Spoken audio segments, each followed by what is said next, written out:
Okay, let's dive into this. Welcome to the Explainer. Now, if you've got big dreams, but you constantly find yourself putting things off until the absolute last minute, leaving yourself totally stressed out and cramming the night before an exam, listen, you are definitely not alone. Today, we're decoding a really fascinating breakdown from our source material on how to actually hack your own brain. We're going to walk through 6 secret weapons designed to help you override the underlying source code of your own laziness.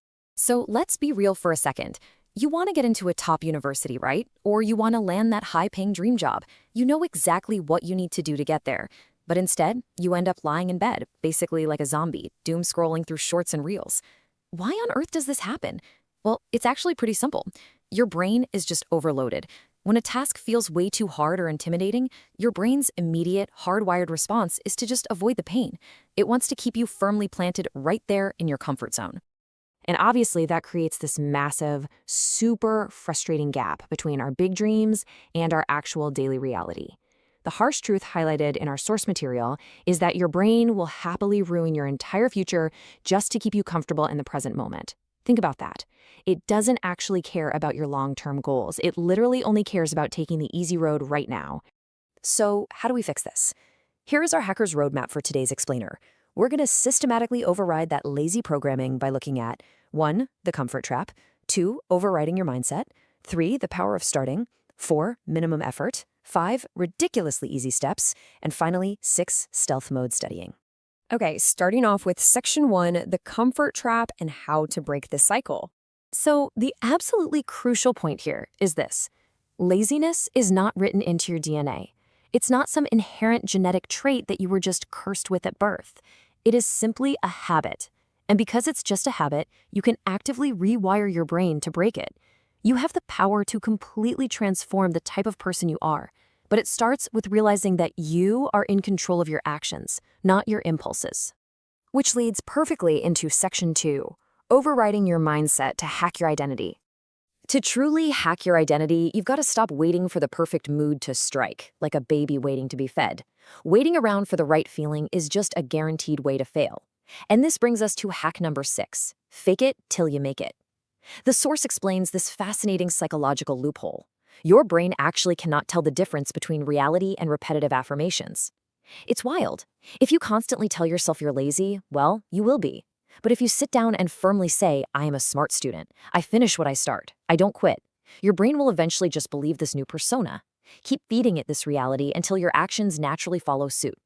Next up is hack number 5, which is famously known as Mel Robbins' 5-second rule.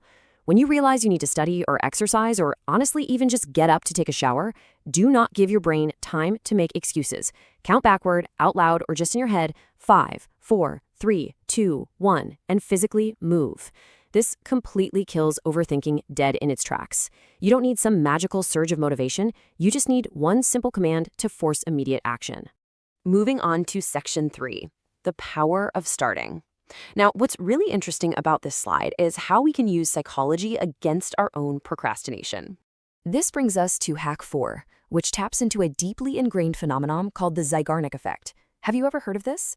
It's basically the psychological tendency where your brain fixates on uncompleted or interrupted tasks. If you can just trick yourself into starting a task for a mere 2 to 5 minutes, you trigger this exact effect. Once you start, your brain absolutely hates that the work is left unfinished. As the source brilliantly puts it, once you trigger this effect, your brain becomes a nagging mom. It's so true. If you commit to just reading one single page or writing just a few words of an essay, your brain will practically nag you to finish the entire job. You don't need to commit to the whole overwhelming project up front. Just commit to the first 2 minutes and let your own psychology do the heavy lifting for you. All right, section 4, minimum effort. Let's talk about your backup plan. Because look, what about those truly terrible days when all you want to do is eat chips in bed and avoid the entire world? We all have them. This is hack number 3. On these low-energy days, drop the massive expectations. Don't aim for an intimidating 10-hour study marathon. That's just going to make you want to give up before you even start. Instead, aim for just 15 to 30 minutes of completely focused work. That's it. Turn off your phone, sit down, and give it the minimum effort required to make some kind of forward progress. Interestingly, the creator of the source material actually noted they used this exact backup plan to get into a top university in Sri Lanka. So it's really about consistency, preventing those 0 days, and minimizing the damage. Section 5, Easy Steps. Let's move to and see how this builds into Hack 2.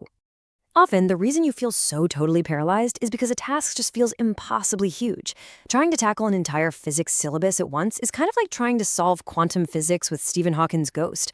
Think of it like a confused chicken staring up at a massive mountain. If you just stare at the whole mountain, you're going to freeze. You need to make the first step so ridiculously simple that even your pet cat could do it. So don't say, I'm going to study physics today. Say, I'm going to open the PDF. That is literally it. Clarity kills laziness. When you break the task down into a microscopic, crystal clear first step, the resistance vanishes, and you just naturally transition into doing the work.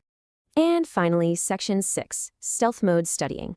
And this brilliantly illustrates Hack 1. Hack 1 is the absolute ultimate way to study without it feeling like an agonizing chore. The secret here is that your brain doesn't actually hate learning, it just hates suffering. So you trick it by preloading your motivation. Before you officially sit down with a heavy textbook, try watching an engaging YouTube video about the topic, or listen to a related podcast while you're cleaning your room. You can even have ChatGPT explain the concept to you like you're a 5-year-old.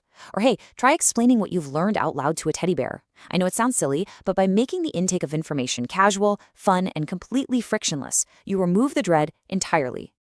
We've covered some incredibly powerful ground today, guys. From the 5-second rule and the Zeigarnik effect to the undeniable power of ridiculously simple steps. The source code of your laziness is officially exposed, and you now have the exact tools to overwrite it. So the only question left is, which of these 6 brain hacks will you use today? I challenge you to stop scrolling right now, pick just one of these